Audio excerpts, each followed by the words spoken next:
The SAN is not supposed to be part of this panel because he has taken a stand publicly on this issue. And that is why we cannot sit here and take a vote in front of you. You don't have the right to say that. You don't have the right to say that. We are citizens of Nigeria. You are in violation of the constitutional provisions. Let me say something. Mr.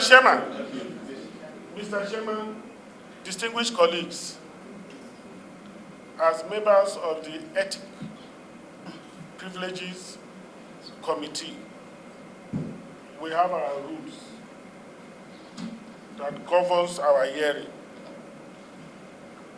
And from the look of things, it is very clear that those who have come before us are not ready to be heard on oath. They are not ready. That means they are just here to waste our time. Mr. Chairman, I would suggest that you tell the clerk to go and administer the oath to them. If they refuse, we'll consider this meeting closed, because we cannot have any conversation with them if they are not going to be heard on oath. Thank you. I'm ready to go on. Leader, it's not yet confirmed. I don't want to know. The clerk should administer the oath. Speak to the mic. Of Kogi State. You can put it towards you.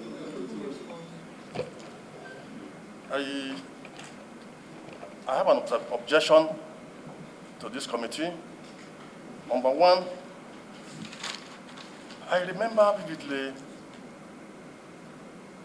the day the matter comes up at the Senate plenaries, and a petition was submitted, and the petition was forwarded to a committee on ethics, privileges, and petition.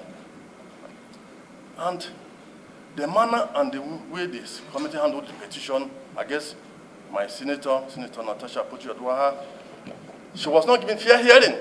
She was not here, and the committee took a decision. In the whole of Senate since 1999, since democracy comes on board since 1999, I've never seen such horrible decision taken by a committee where the... When you're serving, please mind your language. Okay, sorry. In fair hearing, even if she's not there, I expect the committee to reschedule. But only a resolution was passed by the committee without, I say a resolution was passed by committee without hear his own version. That is one. Two, one of the senators here, Senator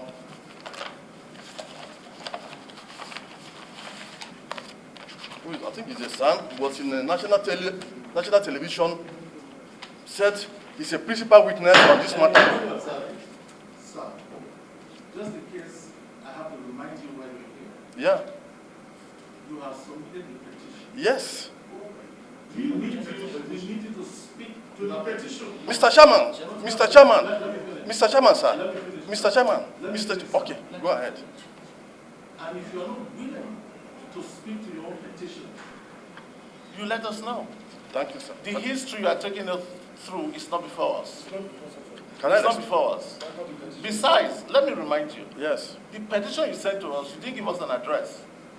Do you know what it took us to get you here today? You are talking about not fair hearing. You sent a petition. Let me read your address to you. Turn off your mic. The address you gave here was Polling Unit 008, Bariki Ward, Okene Local Government, Kogi Central. Well, my phone number is there. And the clerk, please tell us. The clerk got me through my phone number. When? When did he call you? When did you now pick up your phone? Only once he called me and I picked it at once. Hold on. please tell us how we are able to reach it.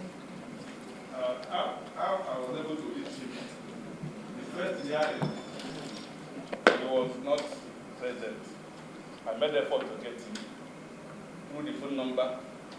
The phone number was switched off. I called that number, even the letter, that first letter, I sent it through his WhatsApp. I checked the WhatsApp, it was not open, but it went. So I was worried. So the second hearing that we had today, I did the same thing. I called the number, it was not going. I called the number, it was not going. So okay, let me send to the WhatsApp. But I thought that the first one I sent did not go. Then the second one, I thought it. So it was over on Friday. On Saturday, I was in my church, I was lying down. I said, let me call this number again. So I called the number. It rang, and he picked, we spoke. He said, Mr. Zuber, I've been calling you often, but sometimes several you did not pick. He said, he told me that his phone was, he lost his phone. So when it was, he said, okay, we scheduled a hearing last time, you did not appear. And I sent the session to you. He said, he's just doing the compact. So okay, we had a hearing today. And I sent it to the WhatsApp again. He said, no, I should not send it. So we agreed that I should send the notice of meeting invitation through SMS, which I did immediately. And he confirmed that he received the SMS message. And yesterday we communicated, he called me yesterday, that gave me a number that I should send the invitation for today's hearing, which I sent the invitation to his phone number. And he confirmed that the number received. Thank you. That's all. Thank you very much. Can I go on, please? Mr. Asegwe, please put off your mic. Let me just add to what Mr. Chairman and the clerk has said. I think it's important that we are factual in whatever we say. And I want to backtrack a bit. When this matter first came up, last week, Thursday, am I correct? You're correct. Ordinarily, by our rules, Order 40, Rule 6, Order 40, Rule 1, Paragraph D. Yes. You ought to have signed and put your address for the petition to be valid. You didn't have an address, a proper address. You didn't have one. This committee took it upon itself to say, track him down. Track him down.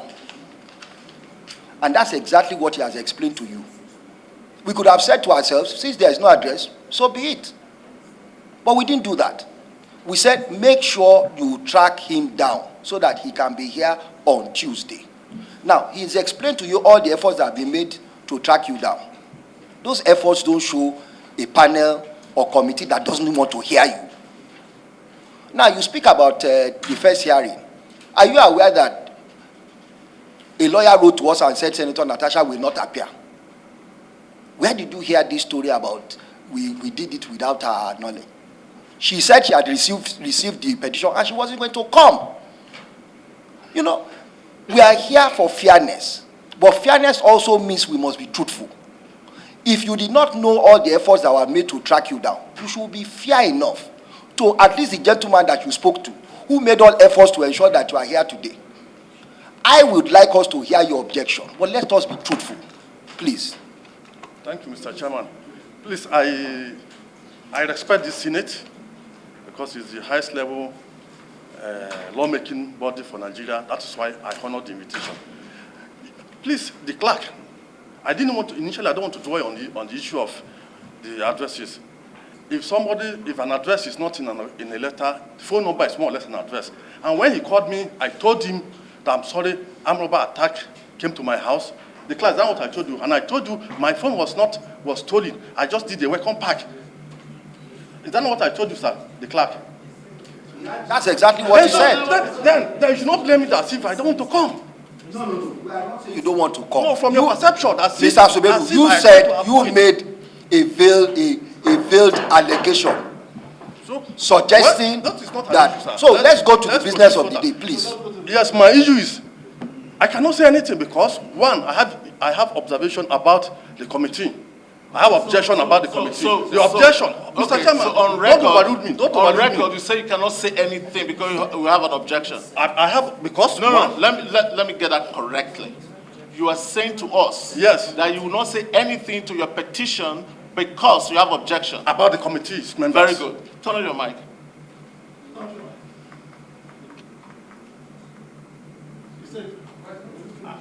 Mr. Chairman, you have to listen to my objection. Yes, because the committee is biased. He has taken a position. If a senator who is a member of this committee was a national journalist, said that he's a principal witness, that he was in a Akwa Ibom that day, that he's going to testify in favor of President of the Senate, and then that senator is a member of the committee. Can you talk about this? Hold on. Member the Senate. Hold on, sir. Hold on, sir. That is the committee. Please, I have the mic, please. I have the mic. I have the mic. I have the mic, please. I have the mic. I have the mic, please.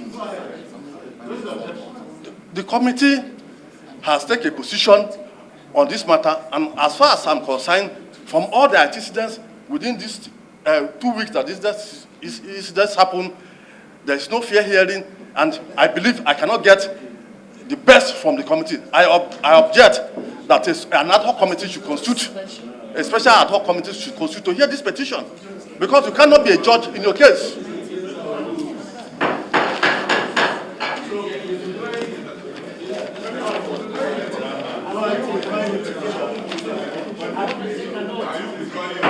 I want to take an oath.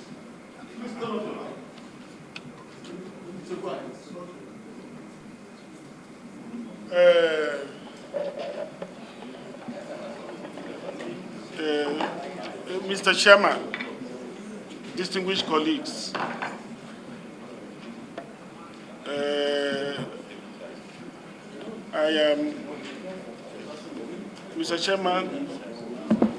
Mr. Chairman, distinguished colleagues, I am a little bit surprised. A little bit surprised.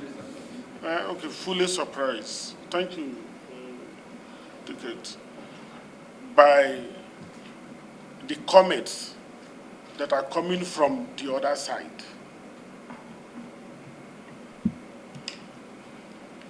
You wrote a petition alleging issues, and you have been asked. The initial position was that the Ethics Committee should sit to look at your petition. You are here. You are refusing to say something regarding your petition. Rather, you are sitting before us trying to give flimsy excuses for refusing to speak. Mr. Chairman, this is the way I want to see it. Nobody is going to force them to say anything about what they have alleged in this paper. If you have something to say that is credible, there are cameras here. There are people watching here. It's being recorded. And you are saying that you are not going to speak because the committee has to be changed to another committee. It doesn't work that way. Say what you want to say as relating to your petition. If you have facts and figures, cameras will be recording the facts and figures, and not everybody will be reporting what you have said. So, Mr. Chairman, if they are refusing to say anything, I doubt if they are ready or they even have any facts to present. Can I speak, please? Can I speak? Thank you, Mr. Chairman, distinguished colleagues.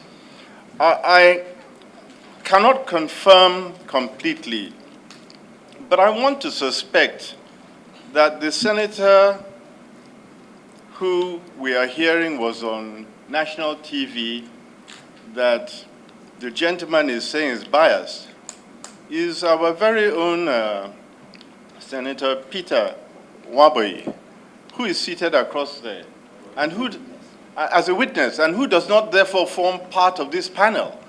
So I would ask the gentleman to please name the senator he refers